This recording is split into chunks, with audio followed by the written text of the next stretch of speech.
Hello, everyone, and welcome to a special edition of the Hardcore Finance Show. Today, I want to talk to you guys a little bit about the Biden tax increase, the proposed increase to the individual capital gains. This has been widely pushed in the media and something that's been talked about a lot. And I feel very passionately about this one because I think, to skip ahead a little bit, it's a disastrous policy, a completely disastrous policy. And there are a lot of notions about, making sure the wealthy pay their fair share, about do we need to increase taxes in order to pay for some of the government spend that Biden wants to do. And this one in particular is just so misunderstood. And there's so many talking points by both the left and the right that completely miss the point of what capital gains are. And so I actually wrote an outline for this one because there's a lot to hit here. But I want to take everyone through what capital gains are, why they're important, what was the point of lowering capital gains taxes, and why this isn't just tax the rich to make sure that they're paying their fair share. What this is actually going to be a disastrous policy for American entrepreneurship. And let me explain to you why. So before we start, got my new Hardcore Finance Show mug, my new Yeti, and sipping my coffee. It's now late in the evening, so why don't we get started? So I want to walk through 7 or 8 points here, actually 8 points. So first I want to walk through what are capital gains? Why is there such a distinct difference between with capital gains? And then I really want to dive in capital versus income. And what's the tax policy between taxing income versus taxing capital gains? Then we should go into entrepreneurship, my thesis here, and why this is going to curtail American entrepreneurship in a major way, which is going to be horrible. And then we'll pivot to wealth and spending power. Money and wealth are very, very different. They're used interchangeably, but they're very, very different terms.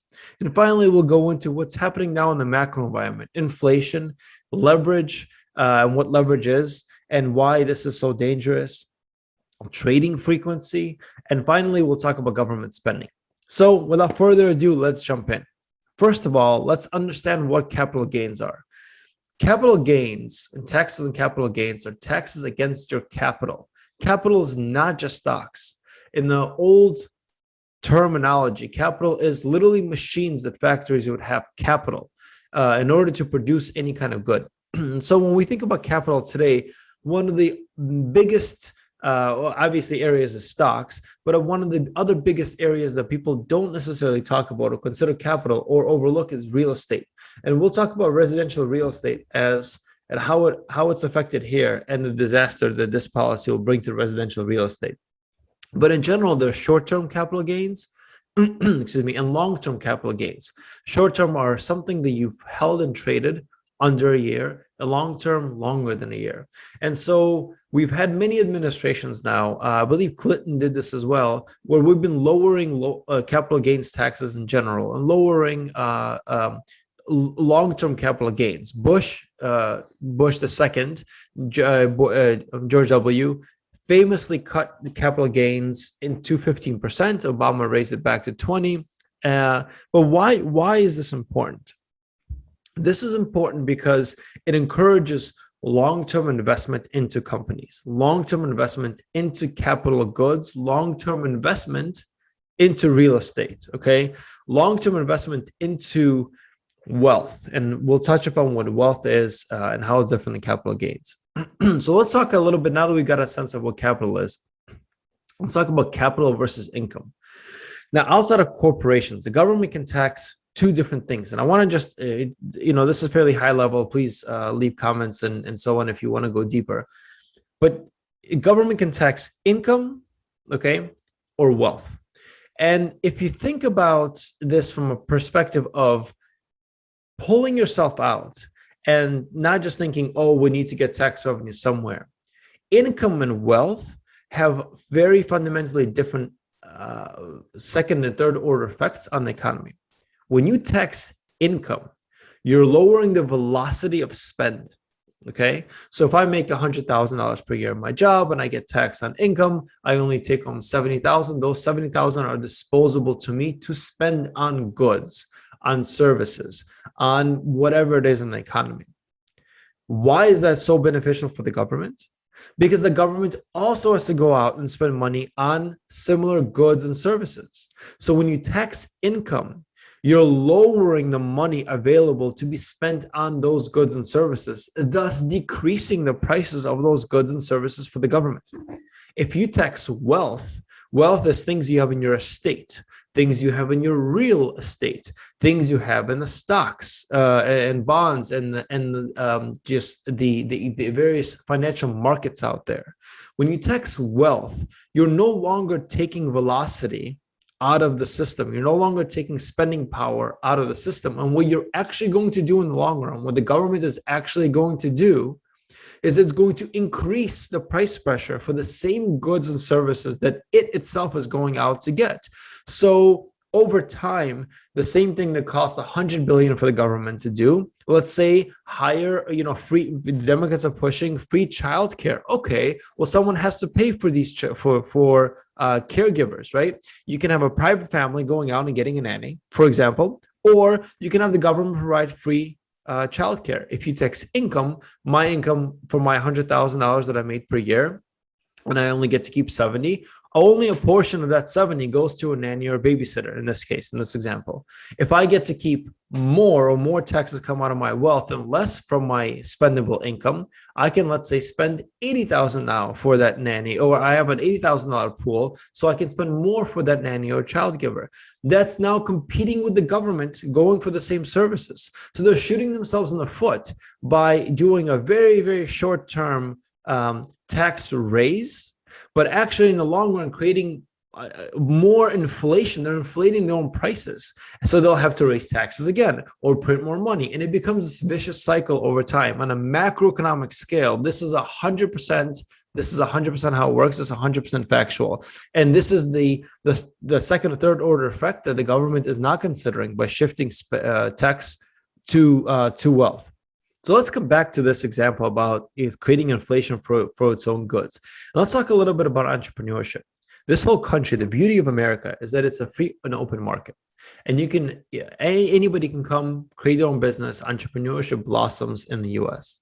So let's think about how an entrepreneur, for those people who have never started their own business, let's think a little bit about how an entrepreneur, how that works for an entrepreneur. You create some sort of an idea in a business and you put sweat equity often or a lower salary for years until you see a massive payout. So there was a great example by someone on Twitter a few days ago, but basically you can take a Google engineer that's making $400,000 a year for 10 years versus someone that's starting their own business and has $100,000 per year for 9 years and then a $4 million payout because they've sold their business. So they're working hard, and then boom, they made it. You sold your business, okay? Now forget Google. This happens all the time in mom and pop shops. Think about the underprivileged, the blue collar workers that the Democrats are actually trying to help. Think about small, medium businesses that are the driving force, the bloodline of American society and the American economy. You work at a restaurant for your whole entire life, and right before retirement, you're about to have a payout. You sell this restaurant to someone, and someone pays you $3 million. That's a long-term capital gain, and you're now going to get taxed at 43% because it's over $1 million in that 1 year. And by the way, if you live in a high income and a high tax state like California, New York, Connecticut, New Jersey, in the DC area, you're going to get hit with more than 50% tax on that one exit event. So this is not just some fat cat or Scrooge McDuck swimming in money, making millions per year that we're going to go tax. Most of these people, and I'll post a link to CNBC video about this. Most of the people are these things called one-hit wonders. They're people who've worked their entire lives at a reduced salary, going paycheck to paycheck, waiting for their one liquidation retirement event, who are going to get hit at 56% in some states. 56% tax on your one retirement liquidation event. So we're trying to save people. We're trying to encourage entrepreneurship. We're trying to encourage risk taking. We're trying to encourage innovation. And then we're taxing these people at more than 56%, that 43.9 or 0.8% that Biden is introducing plus state taxes. It's complete ludicrousy, because it will completely discourage people from going out and trying to do it. And there are, voices from the left saying, oh, well, Apple and Microsoft were formed in the 70s when taxes was super high. Yeah, a couple of companies could have been formed and succeeded despite this. But outside of these brand marquee names, the long tail of small and medium businesses that are gaining liquid or getting this liquidation event in order to go into retirement. Think about it. Half of your retirement earnings that used to be 20%, taxed are going to be taxed at half, if not more. All of that money is gone. What are you going to retire on? Right? What did you spend your life building in order what? For the government to come and take it all away from you at the very last moment? It's just insanity. So it's going to kill the entrepreneurship spirit. And this, by the way, is exactly why Clinton, Bush, and others have been lowering capital gains taxes. Because with entrepreneurship and entrepreneurial companies, you're incentivized to take a risk, to take low salary, to live in a garage, to sweat it out, to work your butt off, to grind it out in order to make that one liquidation event. Most of the people that are going to get hit, these $1 million per year people, are not, again, these recurring rich that we all seem to want to demonize. They're one-hit wonders. They're, Joe and Sally Smith who built their pizza shop and about to go into retirement, and we're about to destroy their dreams. Then let's move on to wealth versus spending power. Okay. And we always talk about it. It's very nice to talk about, hey, well, we want to make sure the rich pay their fair share, and we want to make sure that we help the poor and there's equity. Of course, it's good to have equity. Of course, it's great to be able to support the people that have been left behind by the Great Recession, by globalization. But what does it mean to support them, right? Let me ask you a hypothetical question. Would you want to be paid $30 an hour or $5 an hour? Stupid question, right? Everyone would say $30 an hour. Of course, you're going to get paid more. Your income is going to be higher. But I would argue that's not the right answer. The right answer is in context of what can that dollar buy you? If $30 an hour can get you half of a meal in a restaurant, but in a different world, $5 an hour can get you 2 meals for a whole family at a restaurant, well, I'd much rather take $5 per hour, but where my spending power is higher. Okay. So what we've been doing recently, especially because of COVID with the stimulus plans, we've been pumping and printing money into the system. We printed, Biden just printed 1.9 million with the COVID relief. We printed around $7 trillion, 1.9 trillion, not 1.9 million. We printed about $7 trillion over the last year and a half, printed. And people are saying, yeah, well, there's no inflation, there's no CPI inflation. That's baloney, because inflation is coming into commodities. Everything is up. Look at lumber. Look at what's happening with home prices. Try to tell a family, okay, that's been trying to, a millennial or a family that's saying, you know what, finally, we've saved up enough to stop renting and buying our first home right now, when home prices have gone up about 20% year over year nationally, 20% in 1 year. Why? Inflation. This inflation, all this money that we're printing is going to capital goods, the stock market, the real estate market, commodities, right? Bitcoin and crypto in the same way. People are trying to desperately find a place where they can store their wealth and preserve wealth, because the dollar is getting debased, which means that it's losing its spending power over and over and over. So this whole fight about minimum wage, I know it's a bit of a tangent, but it's all very related. The minimum wage doesn't need to go up to $15 an hour if we can provide the spending power for a lower hourly wage. The point is not to give people more money. The point is to give people the ability to go farther with their money. The point is to give the poor and underprivileged, okay, an ability to build a better life, not to give them more money dropped from a helicopter. And what this is going to do, by the way, let me go into, I touched upon inflation. Now, let me go into point number 5. This is a bit meta, so, work with me here. But this is how this whole tax increase that's supposed to help the poor is going to destroy the poor and create a divide between the 99% and the 1%. The divide is going to get farther and farther and farther, because here's what's going to happen. Rich people, truly recurring rich people, do not live off of salary. You know what they do and why most of their salaries come from capital gains? They either invest their money into wealth producing assets or they borrow against the portfolios. You borrow against your portfolio. What does that mean? Here's a great example. Think about buying a house. You put down 10%, 20%, and then you leverage, you borrow the other 80, and now you have a house. How many of us have home equity loans? How many of us have home lines of credit? You open up a line of credit against the equity in your house, right? The wealthy do the exact same thing against stocks, against real estate, against the commodity portfolios. They take out these lines of credit. And as long as the interest payment on the line of credit per year is lower than the growth rate of their portfolio, it's tax-free money perpetually. Okay? So everything in the market is a function of supply and demand. Let's look at buying a house. Let's go back to that poor family or the family that's finally has saved enough in order to buy their first home. They're looking to get a house. Let's look around the nation. What's happening now? We're at a complete extreme shortage of new properties, of homes.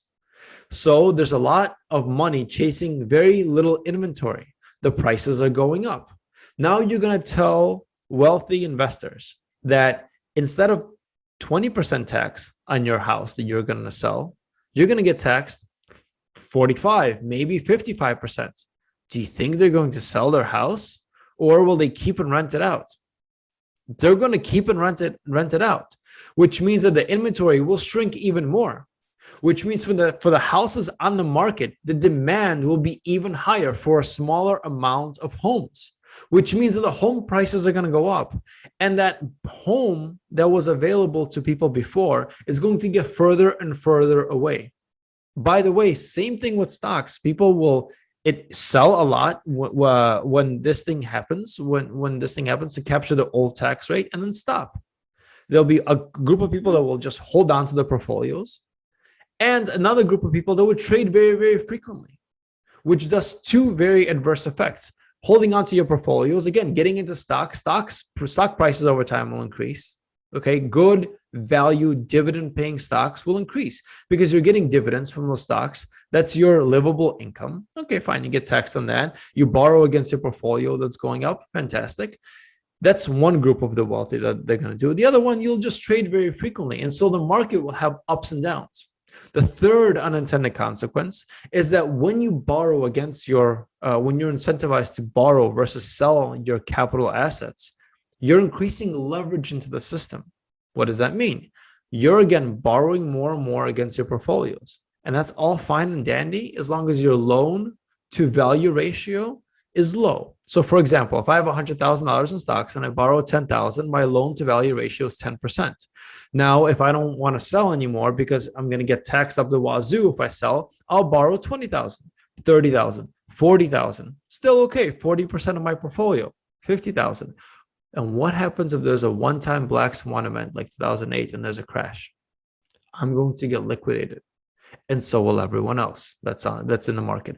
The amount of liquidations are going to be much higher, which means that if people borrow more, increase more leverage into the system, they're taking money out in order to put back in somewhere. That increases inflation in the overall system. The more money is flowing out there.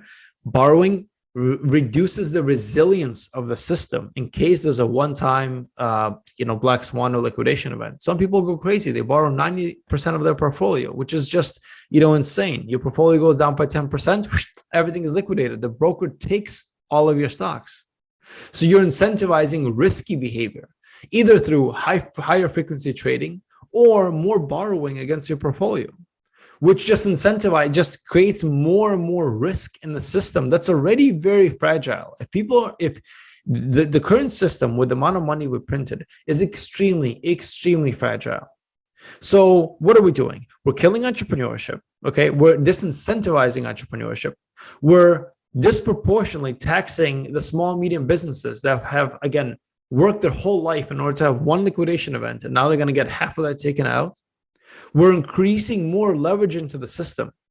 We're taxing the wrong pot of money, not income, that reduces prices for the government to go out and compete for goods and services. We're taxing wealth, which doesn't do anything to the competition of prices, right? So the government's prices are going to go up and up over time, especially as the other factors that I told you about, leverage and inflation, come back into the system.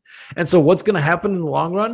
It will seem like we have more money to spend in childcare and others, for the underprivileged, but really we are completely screwing the lower classes, not the upper classes. The rich are not going to really feel it that much because they'll get creative about how they're going to go about and borrow against portfolios and so on.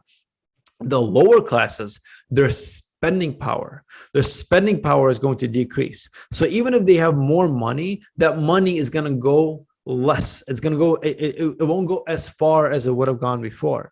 And this to me is just complete, ludicrousy for a person that wants the underprivileged to be able to afford more. For a person that wants to fight for equality, I think all of us ultimately do. This democratic plan sounds great in a sound quip. Oh, tax the rich, let the rich pay their fair share, but actually introduces behind the scenes such terrible disincentives into the system that are going to screw the poor. And then people are going to come out and say, "Whoa, the 1% is even more rich. Look at what's happening to their, portfolios are going up." Yeah, no shit, their portfolios are going up because we just introduced a policy that's conducive of that. Oh, look at that. They own more real estate than ever. And it's harder than ever for millennials and Gen Zs to get into a house. Yeah, because we just created a policy that directly disincentivizes sales and takes inventory out of the market. It's just crazy. And then let's zoom out on a completely macro level. No one's saying that it's bad. I have 2 kids. I would love to have free childcare, to have had free childcare. It's costing me an arm and a leg to have a nanny and to put my kids through school.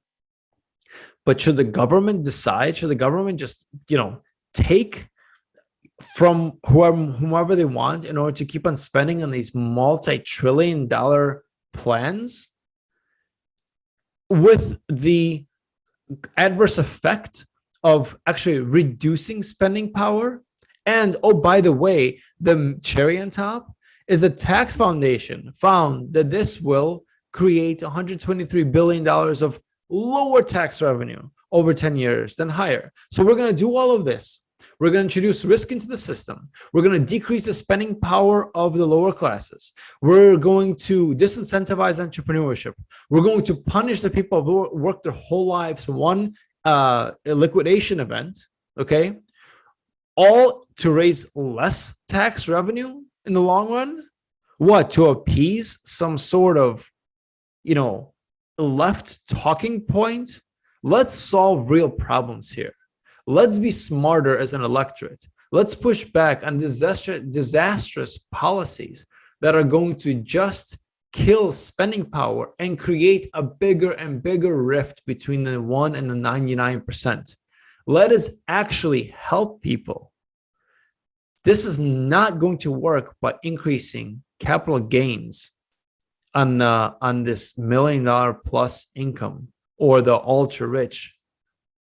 What a disastrous policy. What a completely disastrous policy with terrible unintended consequences. So write your senators. Don't take my word for it. Do your own research. I hope this opens up your eyes in terms of what's going to actually happen behind the scenes and what unintended consequences this will bring. But I just I really hope it doesn't pass, or if it passes, that it's a marginal increase and not anything. I hope it's maybe as stupidly is opening negotiating position and it goes maybe from 20 to 25 max. And even then, what we should be doing is cutting corporate taxes and cutting capital gains taxes altogether in order to increase, velocity, in order to incentivize people, everyone underprivileged as well, to go into the markets, to go into real estate. But for the over the long term, again, I'm talking about long-term capital gains, not short-term capital gains. They're taxed as income. There will always be taxed as income. Long-term capital gains taxes. So, next time you're out there looking for a house, just think about what would happen if there are less homes out there. Next time you're out there, thinking about building wealth or how far your dollar, what it can pay, just think about what this policy will do. Write your senators, write your Congress, write your representatives, write us. This is Alex, Mr. Ibida. And until the next time, guys, leave us feedback. Please rate our show. And hopefully this gives you another perspective on the tax policy that's being pushed. Thank you.